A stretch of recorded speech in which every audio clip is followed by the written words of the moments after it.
left the ranch completely.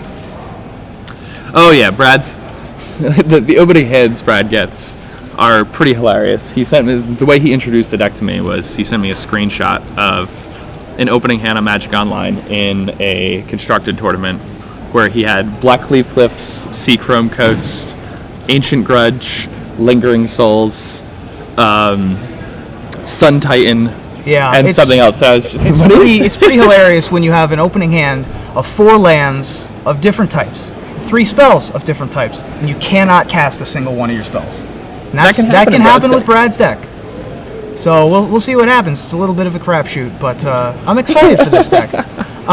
We would love to hear your opinions of the ongoing matches throughout the day, and your opinions on anything in general. You can tweet us at SCG Live, hashtag SCGINVI, so you can join in on the conversation, and we'll be adding to the discussion later as well. And now, something that we didn't really talk about in Brad's sideboard is that he has access to 4 copies of Arc Trail. Yes. This is something that I actually suggested to him earlier in this week. He had 3, but I was having a lot of trouble beating the zombie pod, or the scum pod, the black pod deck. Yes. With Blood Artist. So Noah leads off with a Glacial Fortress, which is not a quick start at all, so Brad is in okay shape. Brad's going to start with Faithless Looting. Faithless Looting is the new Careful Study. Draw 2 cards, discard 2 cards at sorcery speed, and it flashes back for 2 colorless and a red. This is part of his engine. He has Faithless Looting, Mulch, and Tracker's Instinct to fill up his graveyard with all sorts of goodies, as well as, filtering through lands. Yeah, so it looks like Brad got a little bit unlucky here. He did. He drew a lot of lands. He kept a 5-lander with Mulch Faithless Looting, which is normally fine because you can trade your lands for the cards you're getting with Faithless Looting. But then for his turn, he drew a land, and then off Faithless Looting, he drew 2 more lands. So pretty here's rough. a Delver for Noah. Must have top decked this island. Either that or top decked the Delver. So Brad's going to Mulch. Originally from Stronghold. Of course, no lands with the Mulch. No lands with the Mulch, of course. Pretty standard for... Although he's got an Unburial Rights in there. It's not a bad Mulch by any stretch of the imagination. It's not a bad Mulch. It's got a Lingering Souls for defense. It's got... Lingering Souls is very good against Delver. Yes. We did not flip Delver. Brad took a damage. We're going to play a Geist. This looks like... so he's going to have to be on the defense a little bit here, probably flashing back Lingering Souls this turn, you think? Definitely. I mean, he just has to. He pretty much has to, or else he's taking a lot of damage. Hopefully he drew a Mana Guy this turn. We can get some Spirit tokens. We've got Spirit. Yes, we do. There it is. And no Mana Guy, so we're going to pass the turn. Let's see. Is Noah going to... Yep. There he is. He shows a Dismember. Going to flip this Delver. Now, obviously, Noah's going to attack with both creatures. How do you think Brad should block here? 1 to each. Just actually Fog? Yeah, I don't think he can block any other way, to be honest. That Cavern, I don't know what it's naming. I assume... I mean, it could name Angel. It's not very likely Brad has Counterspell, so it's not particularly likely. It could name Angel, it could name Spirit, could name Cleric, could name Human, could name any sorts of things. Naming Human is what we have, the note is saying. So that Cavern is on Human. Brad is mulling over his decision on how to block. Now, you say he should block both, just use it as defense. Why? Why do you say that? I think he blocked the 4/4 Angel and the Insectile Aberration. You can't double block anything. You know your opponent at least has to dismember. No he decided to take the damage. All That's right. fine. That's quite all right. I'm okay with that. Flashback Faithless Looting. Noah has a Restoration Angel in hand. There's Faithless Looting for you. Common from Dark Ascension. He's going to discard Elishnorn and Unburial Rights. So he discarded another Unburial Rights. I'm not sure I like that. Oh, he drew a Mana Bug. Good. I'm not sure I like that play, because having the Unburial Rights in hand with black mana gives you an extra spell that they have to counter. Well, I mean, that's not really what he's going for here, because he has the Pilgrim. He's going to be at 6 next turn, so he can try to flash 1 back, and then the turn after that, he'll be able to flash it back and have mana to pay for Mana Leak. Brad's, just so everyone knows, Brad's life total is not 19 right now. It should be 6 minus 3 is 10? Is that correct? Yeah. 14. How did 14 happen? I'm confused. Well, anyway, here's a Restoration Angel at end of turn, it looks like, for Noah. Noah has, looks like Geist, Vapor Snag, another Restoration Angel, and another Delver, maybe? Oh no, he has the Dismember. So everybody comes in. Here's the Angel. Oh, he missed the trigger on the Angel last time. I see. Now this is an important thing. Now, so let's talk about, for example, Geist of Saint Traft is a very good example of this. If you miss the trigger, you do not get the Angel until it's realized. Now, if it's realized later in the turn, then you have to sacrifice it at the end of the attack step. Noah did not get the extra Angel. It was just a 2/2 hexproof. So he did not get the extra damage in. That's a little bit of a mistake from Noah Koessel. So he's going to block the Angel, the Insect, and the Geist, it looks like. Yeah, no, I like those blocks. So I don't think you could try to 11. do any like double blocking or triple blocking against Delver, especially when they've revealed. So he just has to go for the Elishnorn. Luckily, Noah does not have. Ooh, wow. Does not have the Mana Leak, so that's a Wrath of God that's going to get Vapor Snagged. He's going to have to find another way to discard that Elishnorn, it looks like. I mean, in 2 turns he'll be able to cast it. However, Noah does have another Geist in hand. Keep in mind, he also just drew a Snapcaster Mage. Pretty good. I mean, so Brad is now at 8. Noah does not have counter magic. He has pretty much everything else, though. Noah has an interesting decision to make here. He's going to play this Geist and a Delver. So how do you think Brad gets out of this? I mean, Brad just needs to get that Elishnorn back in play. If he can survive this next turn, he'll probably be fine. But it's going to be pretty difficult to do. So yeah, he might need to Unburial Rights his Birds of Paradise. If he has, yeah, that's true. If he has Tracker's Instinct in his hand, he can theoretically play Tracker's Instinct, hope for something like Bird of Paradise Elishnorn, get the Elishnorn. Yeah, that's what's going to happen. So we're going to hope for a creature. There's a creature. We need an Elishnorn in the top. Oh, not there. So he could have played an extra land here, and had there been an Elishnorn in that pile, he could have played the land and Unburial Rights, then wrapped the board again.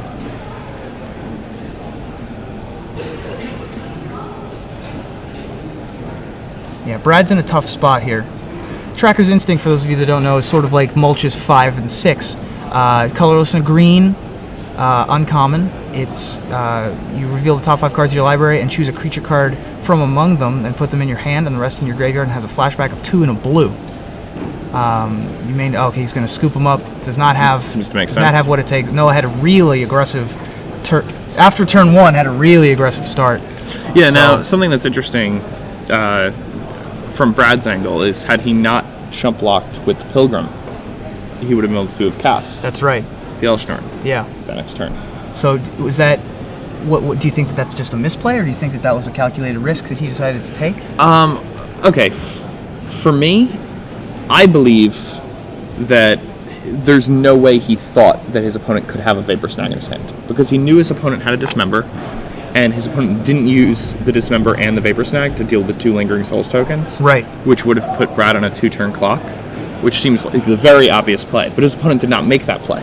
And as a result, Brad probably assumed that there was no way his opponent could have a Vapor Snag. Fair enough. So, I mean, that's the reasoning I would use if I were to block with that Pilgrim there. So let's look at sideboard. And I might have blocked with the Pilgrim, so. Brad's going to be on the play, and he's going to do the 2-card sideboard, you think? Just 1 card. No, the 1-card sideboard? This is the 1-card switch. He's going to bring in the extra, although we didn't see a sword. So do you think that he'll still bring in the Ancient Grudge? Yes. I mean, I think I'll bring in, you know your opponent's going to have swords, perhaps not post-board, but probably. And you want to have access to at least 1 Ancient Grudge. He has 1 main, but the only other option he really has, because they're a Geist deck, he's probably bringing in the extra image also.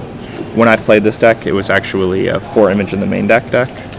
But it looks like Brad is actually playing an extra land than he was playing. I see.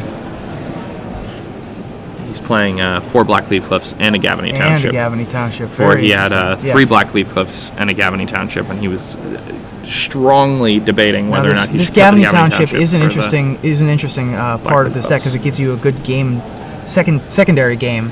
If your opponent plays a Nihil Spellbomb or something, and you just have a lot of Lingering Souls tokens, you can just slam Gavany Township and show him who's boss. Yeah, and with all your mana creatures, it becomes very easy to activate it earlier in the game, and it also, makes your mana guys relevant as the game progresses. Absolutely. So that's great synergy with them. Noah's sideboard has 3 Phantasmal Image. You think they're coming in? I would think so, considering he saw an Elesh Norn. Timely Reinforcements.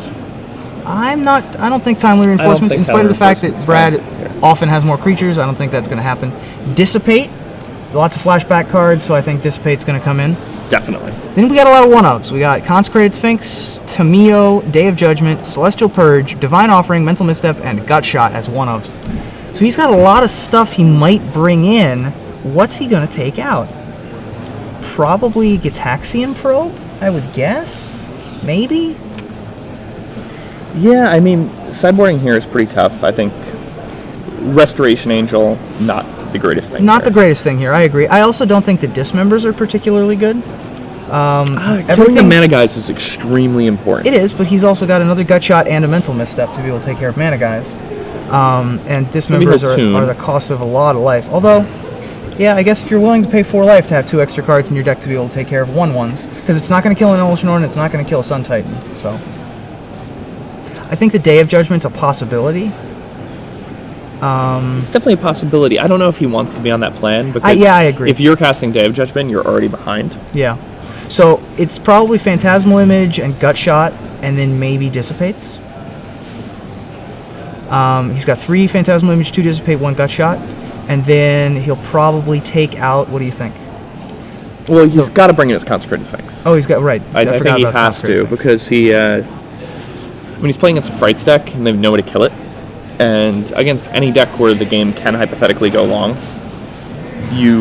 and your opponent has no way to kill a Consecrated Sphinx, and no way to counter your Consecrated Sphinx, obviously. Sure. We got some Consecrated Sphinx. But Sword of War and Peace could come out. And yes, Brad has Lingering Souls to kind of gum up the air, but you're playing against a Frights deck. Frights is a deck that almost always has Ancient Grudge. True.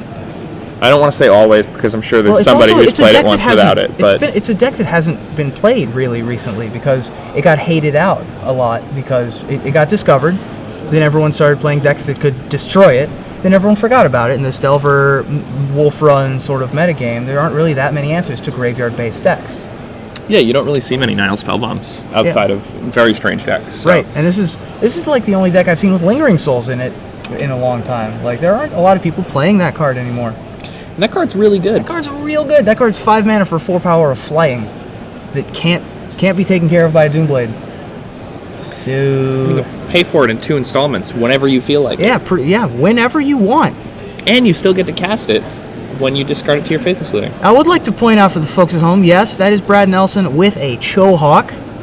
He got it recently. That's going to be featured on an episode of GBTV on Star City Games pretty soon when he got his Chohawk on. He looks a lot like Zangief from Street Fighter. We've been making jokes about that all day, or all week, basically.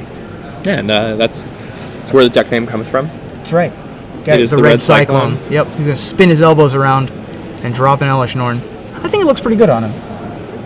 Yeah, it's fine. Yeah, it's a look. I mean, it's not, it's just hair. You're not going to live for, it's not going to be forever. Yeah. So why not? We got a couple known celebrities in the Magic community walking around with interesting hair. Ben Hayes has his blue on. He's got the full blue hair thing going. Caitlin Lindbergh has super pink happening.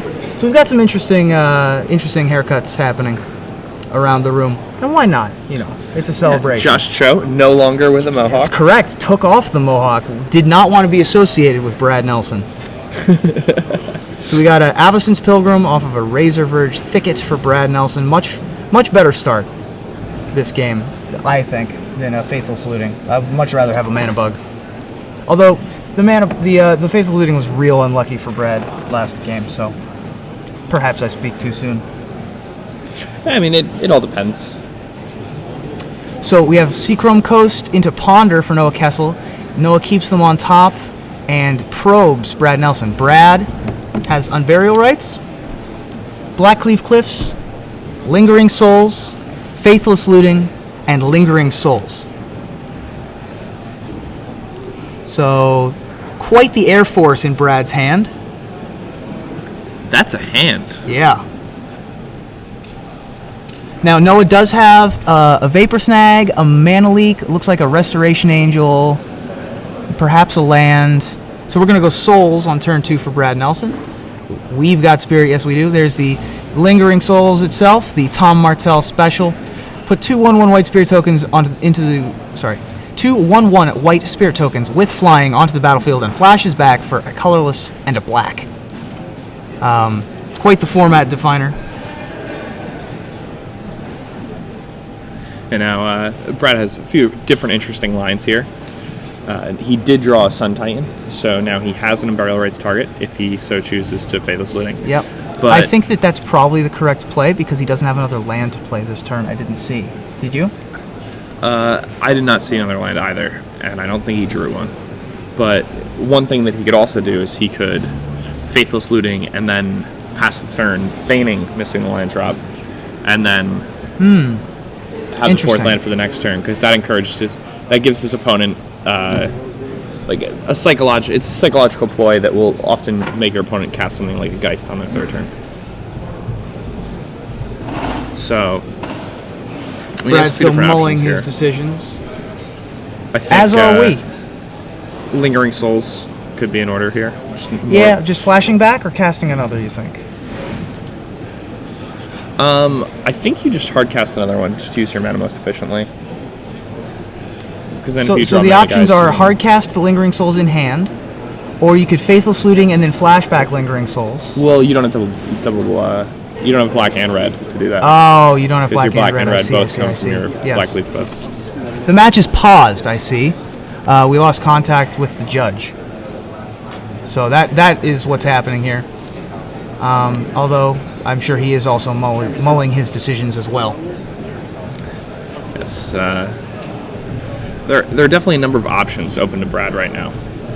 His hand is not short of difficulty. He's playing on hard mode right now. Yeah, definitely. A hand like that is definitely hard mode. I challenge you to put any hand together at Delver that has a level of difficulty equal to Brad's hand right now. Yeah, I agree.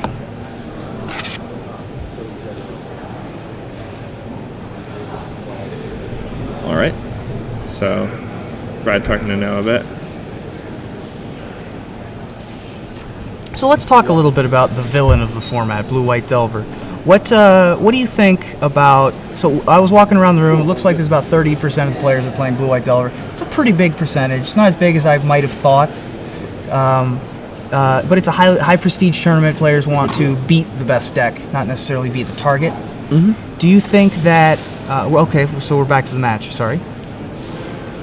We have Faithless Looting. No land still for Brad, but we do have a mulch off of that. So we're probably... Yep, we're discarding the Elesh Norn we drew and Unburial Rites. I would imagine we're playing a mulch here. Yeah, that would make sense. And then hopefully finding a land in the top 4. Noah debating on if he wants to counter this with his Mana Leak. If he knew Brad's hand, he probably would. And he knows most of it from Gitaxian Probe. But he can be sure that... Oh, that's interesting. So, by choosing to Mana Leak there, he puts himself in a position where he might not have a Mana Leak if Brad decides to Unburial Rites that Elesh Norn. Right. That's an interesting line of play. I'm not sure... I mean, Brad put Elesh Norn and Unburial Rites in the graveyard. I don't think I like that line of play. But you know what? The other thing, though, is that by Brad putting the Elesh Norn and the Unburial Rites in his graveyard, perhaps Noah thinks that that's exactly what Brad wants him to do. Right. And that he'll That's be true. doing that to get... I mean, to be able Noah's to a accomplish very much. good player. Looking at his results, I know he's a very good player, but it's looking from up here is much different than looking from down there. Yeah, so and there we go. And Brad actually did have the land. He was slow rolling it. Yeah. Got his opponent to tap out for the Geist. And that's rough for Noah. So unless he brought in the Day of Judgment, I Brad. So Noah casts Vapor Snag, and Brad says, on my Avacyn's Pilgrim, is that what you were thinking? And Noah corrects him, of course, returning the Elish Norn to his hand after dealing a ton of damage, putting Noah to 10. And that's one thing about Elish Norn that's so absurd, is not only is there Wrath of Goblin enters the battlefield, not only does it come with a giant body, not only does it lock most decks out of the game, but it also is an overrun. That's right. We got another Mulch. That one's going to resolve. We got at least two Shimmering Grottos in that one. And now we've got a Phantasmal Image in the graveyard. We still have a Sun Titan in hand if we want to get it out of there somehow. Another Lingering Souls. This is going to get dissipated by Noah. Noah's still on the back foot here. He's at 8. I'm not sure what Brad took a damage from, but he is indeed at 19. Ah, he took a damage from Vapor Snag. That's right. He lost a life from Vapor Elish Norn's was bounced. So what are Noah's options here? I think Noah just loses. I think he probably has like a Restoration Angel in his hand. So we're going to Gutshot the Pilgrim so that we can't hard cast our giant fatties. And, I mean, that Gutshot's really important. If Brad top-decked an untapped land and Noah had not done that, he would have had access to Sun Titan this turn. And Brad does have the Shimmering Grotto, so Brad's going to be able to flashback Lingering Souls. Yep. Oh, and it looks like he drew another one, so we'll also be able to cast Lingering Souls this turn. He drew another Lingering Souls? Yes. Well, this army is quite big. Of course, if he gets to the Gavany Township, it'll be out of hand. Noah does not look particularly happy right now. Hand on the head, grabbing his hair, the international symbol he has something. He does have something. So this is something interesting to look for when you're playing matches. His leg is pumping. Yes. And he's trying to look away. Yes. Your opponent always has something when that happens. Yep. Now, Brad is a master of the in-game body signals. He's very tempo based. He likes to control the energy of the match, So, we're going to get some of the Star City Games spirit tokens. That's right, no attack. He recognized the angel. The angel comes in at the end of turn for Noah. Noah's going to ponder, hoping to think of some more answers on the top of his library. Looks like a bunch of blue cards. Didn't really get a shot. Usually pretty good when you ponder, when you have 4 lands, is 3 blue cards. Yeah.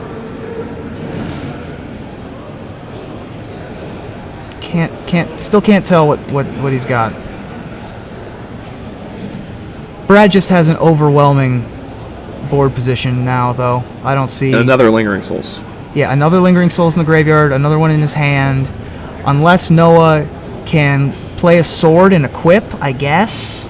But he can't do that. Brad has an Ancient Grudge in his graveyard. Oh, does he? Yeah. Oh, I missed that. Well, things are limited for Noah. The options for Noah are pretty thin at this point. I think the options for Noah are to see how long he wants to spend playing this game. I'm not sure. I mean, it's possible he brought in the Day of Judgment. I've seen Delver win. Some weird stuff. You're right. It's. I would not count it out just yet. There's a Delver. Not the best card right now. Strongest play that I've ever seen. So we have Sun Titan Elish Norn, Copperline Gorge, and it appears to be a Avacyn's Pilgrim in hand for Brad. Brad's just going to all-out attack. We're going to Vapor Snag one of them. Yep. Putting Brad to 18. Block another one. 4 of these spirits are... No, are 4 of these spirits? Or 3 of these spirits? 4 getting 4 in, spirits so are going to get in. 2 now. Noah Brad is at 2. Brad is going to play a Pilgrim. And flashback Souls. He's going to probably flashback a Lingering Souls here. Yeah, and he's going to scoop them up. So that game shows the power of Lingering Souls against Delver. Pretty much any deck can with Lingering Souls can do that against Delver sometimes, especially when you draw 3 of them, although he only needed 2. One of them got dissipated. That's true, one of them did get dissipated. It's one of the only ways to really stay at parity against Lingering Souls. That's right.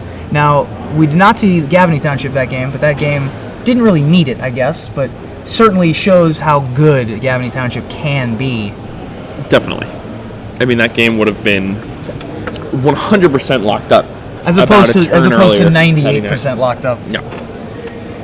So now Noah's on the play, do we change strategy at all? Do we sideboard differently? For Noah's deck, I don't think he really can. We don't bring the swords back in on the play? I don't think so, especially now that he's seen the Ancient Grudge. That's true. If he's seen the Ancient Grudge, I think that was probably a calculated move by Brad to show the Ancient Grudge, because he theoretically could have kept it in hand.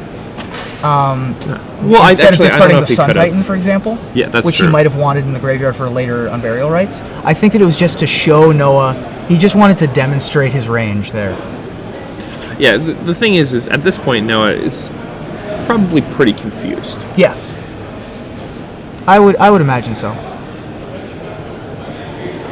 And in a lot of ways, he may just be thinking, oh, I'm playing against Frights. Because he hasn't really seen a lot of the weird stuff that Brad's deck does. That's true. But he has seen Seachrome Coast. He has seen Seachrome Coast, so he might be... He's seen Phantasmal Image. He discarded one Phantasmal Image. So Noah might have some idea. I don't think Noah's seen a Sun Titan yet, has he? He has not seen the Sun Titan. So he can guess. He can guess at Sun Titan. I mean, if your opponent's Frights deck has Phantasmal Image. It's a pretty likely scenario that they'll have Sun Titan, that's correct.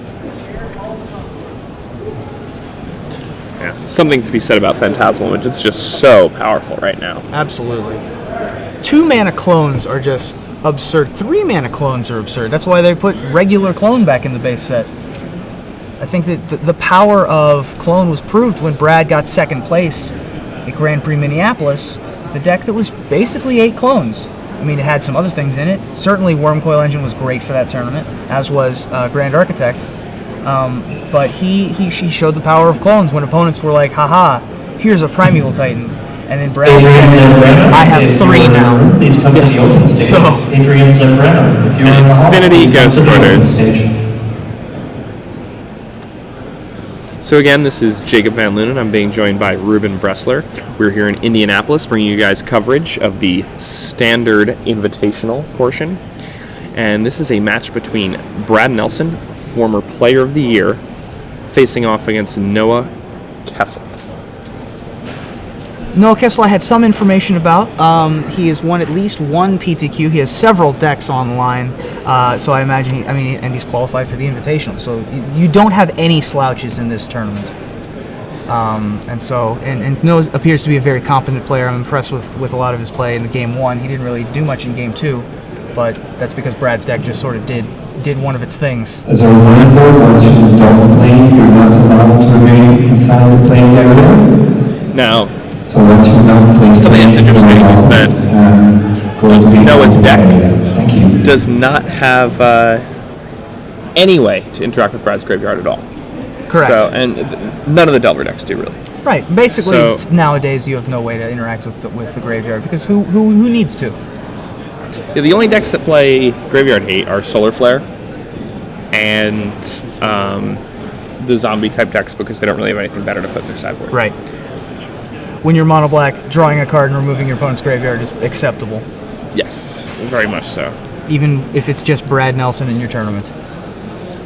And Solar Flare, you need to have Nihil Spellbombs or Surgical Extractions or something because your whole plan of endgame tapping out and just going really big and controlling the early game hinges entirely upon your opponent not having access to going as big as you.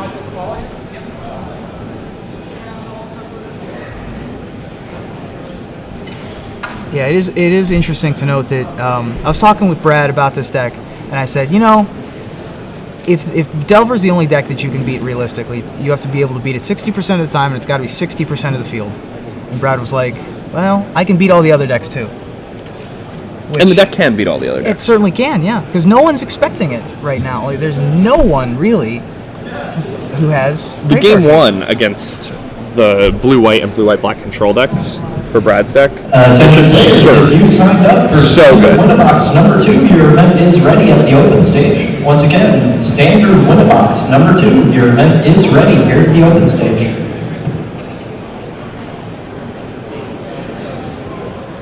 So, looks like Noah tanking over a keep. Is this a mulligan already? I only see 6 cards. Nope, he's going to keep that one. Seachrome Coast go. So we've got Avacyn's Pilgrim. Let's see if he's got a Gut Shot or a Vapor. He looks like he has a Vapor Snag, but he's going to keep it. The draw for Noah's turn was a Geist of St. Traft. Is that Tameo? It does look like he brought the Tameo. It does look like he brought in the Tameo. Interesting. So we brought in the Tameo. Tameo, not that bad. I had somebody bring in Tameo against me online when I was playing Brad's deck, and they drew a whole lot of cards off my Lingering Souls. Oh, I'm sure. We're going to, I see, we have a Shimmering Grotto to copy the Geist. Attack you for 2. Brad stuck on lands here. Here's another Geist from Noah. There's a land for Brad. Brad has another Lingering Souls in hand and 1 in the graveyard. He also has what appears to be Elesh Norn on Burial Rites in his hand. So if he happens to get a Faithless Looting sometime this game, fairly certain those are going to the bin.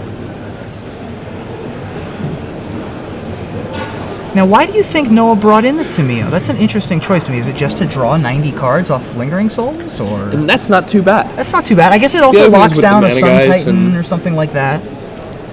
That's an interesting choice to go that big on the try to go that big to be bigger than Brad in the late game. I would think that you would want to be as fast as possible, and bringing in a 5-mana Planeswalker doesn't really go to your game plan. I agree with you. I think you want to be as aggressive as possible against Brad's deck. I don't think you're going to win in a long game against any Elesh Norn deck, so playing that game might not be where you want to be.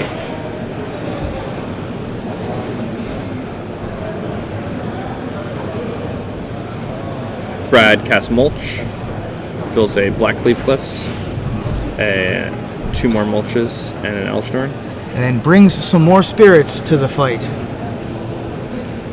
I'm being told that Noah has a Grand Prix Anaheim top 8. I apologize, I didn't know that. So Noah was in the top 8 of Grand Prix Anaheim. Very nice. I did not Very know recent that. Grand Prix. I apologize for not knowing that. Yeah, very recent Grand Prix. That was a block Grand Prix top 8. There he is. Here's some more facts about Noah. Oh, sorry, I just lost He also it. top 8 in Nationals, I think, last year. Yes, he top 8'd 2011 Nationals. He cashed at Pro Tour Honolulu and played at Pro Tour Philadelphia. So he's only 19 years old. Yeah, back to this game. I apologize. That's okay. We are quadruple blocking the Geist of St. Traft. And staying out of it's very nice. Vapor Snag, Snapcaster Vapor Snag range, I guess. Yeah, also staying out of Vapor Snag Dismember range. Yep.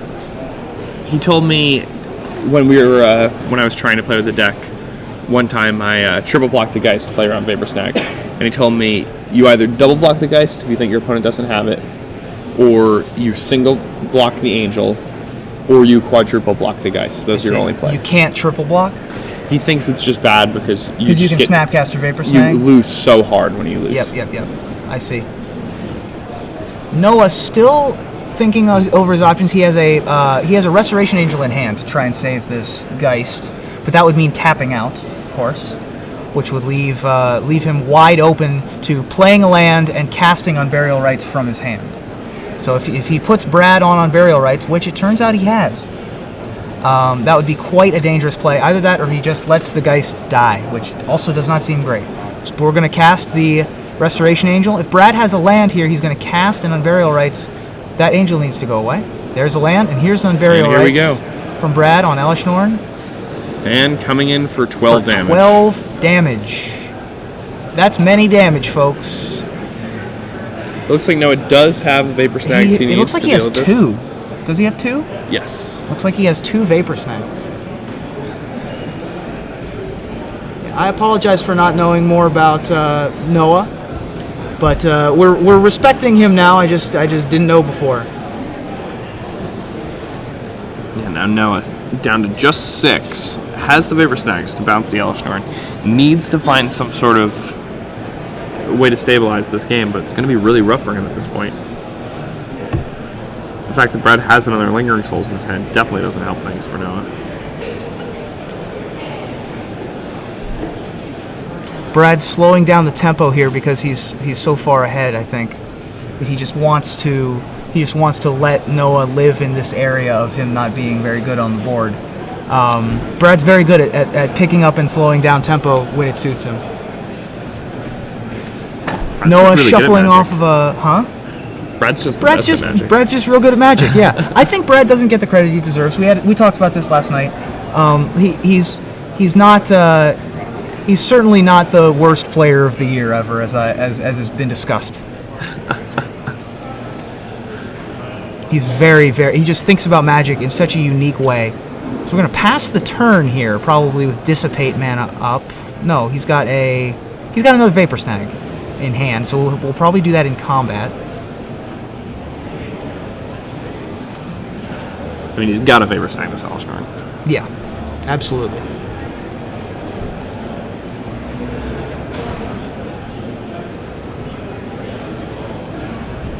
So Alshnar gets Vapor Snag. Brad playing a 15 here. Yep. Angel blocking a token. Another token gets Vapor Snagged. Gets him 2. Now it's going to hold 4.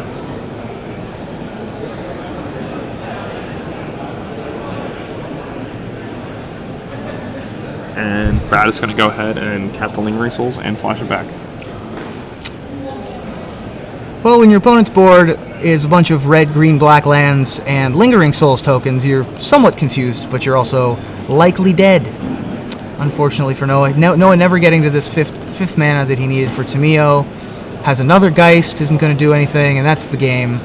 Brad Nelson wins 2-1. Brad Nelson's Solar Frights deck, the Red Cyclone. Red Cyclone taking it down at 1-0. An interesting take on the metagame. Very impressed